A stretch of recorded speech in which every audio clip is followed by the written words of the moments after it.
15분. 네, 김은산입니다. 2부 시작하도록 하죠. 앞에 생각보다 설명이 길어졌어요. 그래서 본의 아니게 2부가 진행이 되고요. 저는 그 사이에 고기 약속을 지금 잡아서 굉장히 흥분 상태에 놓여져 있습니다. 쟤도 처먹어요. 네. 자, 보도록 하죠. 이렇게 인간 철학들에 이제 관심을 가지게 되면서 바로 이제 사회에 이제 관심을 가지게 되게 됩니다. 이 이전에는 아마 여러분들 우리 절대왕정에 대해서 살펴봤었는데 기억나는지 모르겠네요. 집이 곧 국가다라고 하면서 절대왕정, 그래서 왕권, 신수설 기억나나요?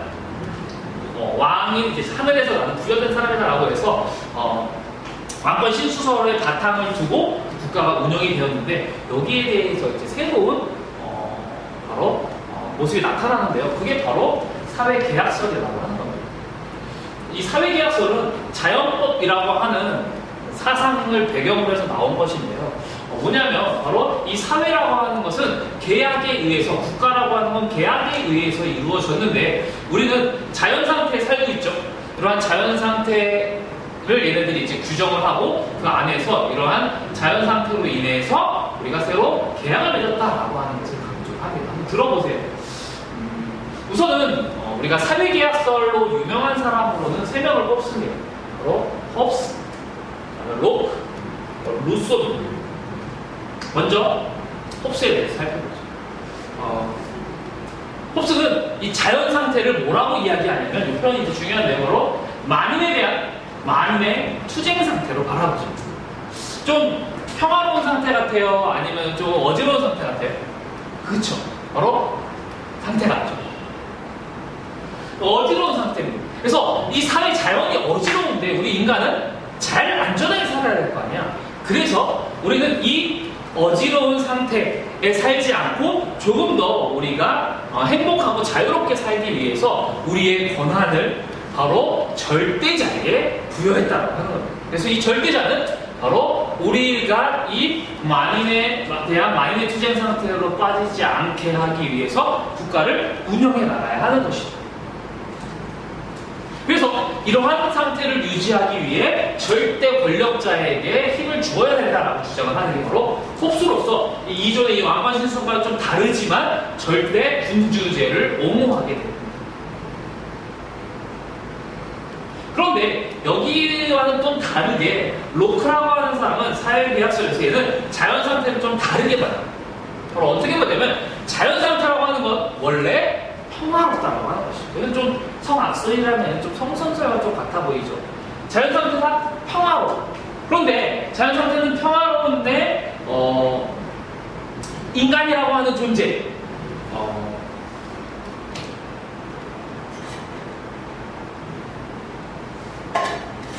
를 바라보면 보세요.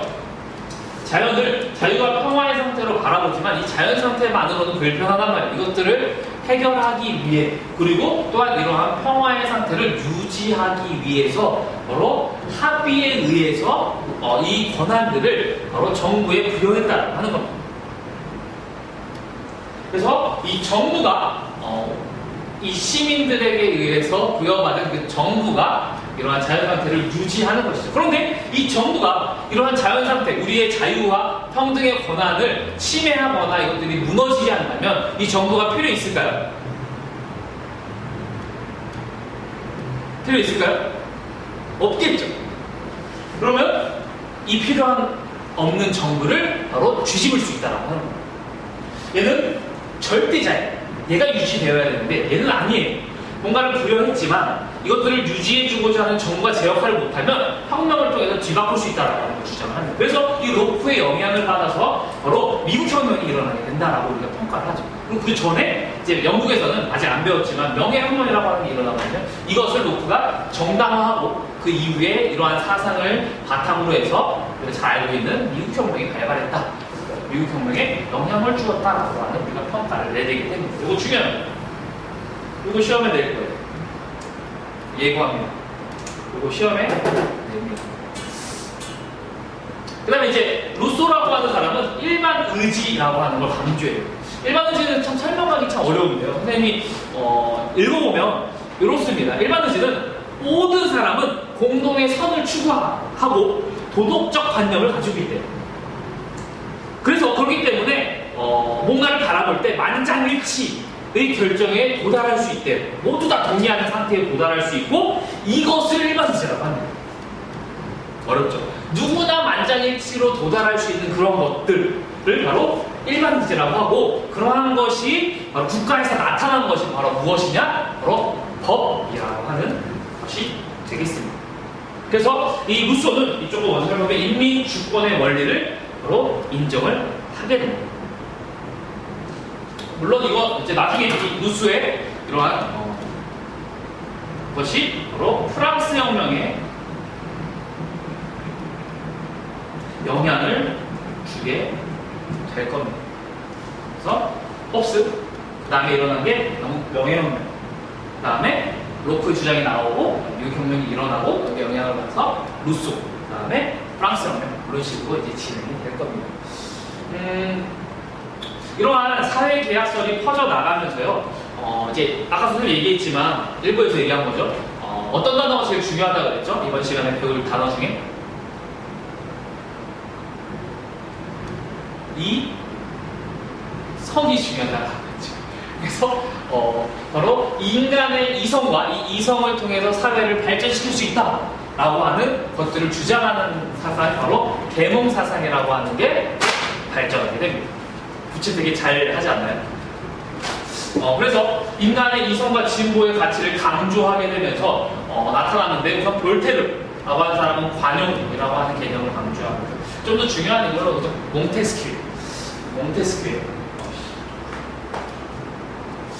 몽테스큐에 같은 경우에는요 법의 정신이라고 하는 책 저술하고요. 그다음에 특별히 우리도 지금 잘 알고 있는 삼권 분립의 원리를 이야기하죠. 삼권이 뭐죠?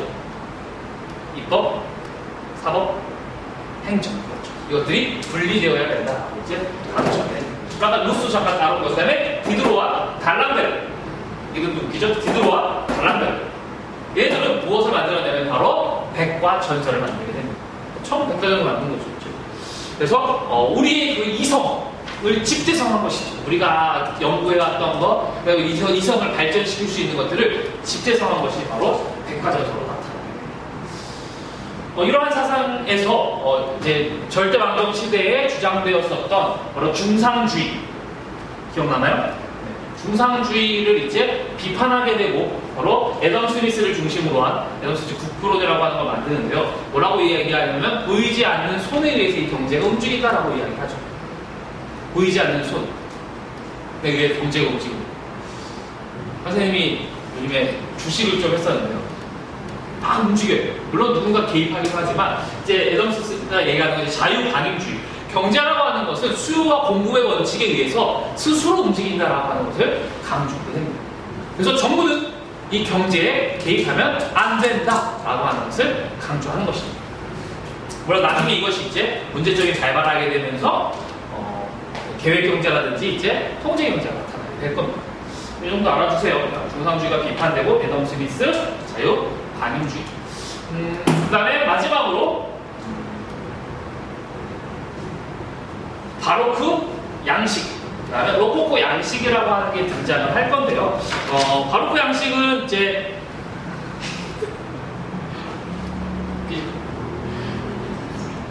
바로크 양식은 17세기 제가 왜 웃었냐면 옆에 이 학생이 갑자기 기지개를 갑자기 내려쳤어요. 바로크 양식은 17세기 고마워요. 찍어줘서 지겨울 텐데.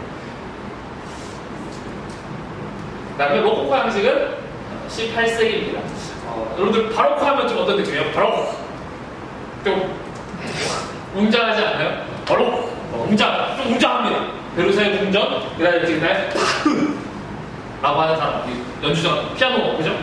피아노 최대 40분까지 쳤는데 지금 실수 아는 곡은 한 곡밖에 없어요. 두 곡 쳤는데 지금 못 치고 저희 엄마랑 누나가 맨날 도망갔다고. 베르사유 궁전 바로 바로크 양식입니다. 로코코 좀 어떤가요? 섬세하고 좀 로코코 코코 좀 그렇죠? 웃지 마시고요. 로코코 그래서 상수식 궁전, 라또는 그리고 모차르트 자, 데드밴 이런 이제 사람들이 등장을 했던 시기가 바로 이 18세기 되겠습니다. 저도 아까 잠깐 이거 준비하는 과정 가운데서 스스로에게 굉장히 많이 놀랐어요. 내가 이렇게 많이 알고 있나? 그래서 선생님 하고 있겠죠. 되게 어려워요, 여기 부분이. 하지만 뭐 이러한 철학적인 부분, 요즘에 인문학이 많이 강조되잖아요. 그래서 움직이는 인문학이 굉장히 많이 강조되잖아요. 그래서 여러분들 이 정도 상식을 바탕으로 해서 뭘 했으면 좋겠고, 많은 강사들이 이야기하죠. 이제 애플 이런 것들도 그냥 과학기술만이 아니라 거기 안에 인문학이 잘 녹아져 있다라고 이야기를 합니다. 그래서 여러분들이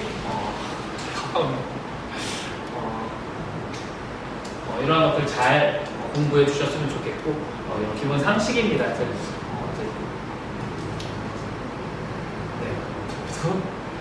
파이팅 하시면 좋겠습니다. 좀 길었는데 아마 수업 시간에도 두 번에 나눠서 가지 않을까 싶네요. 저는 이만.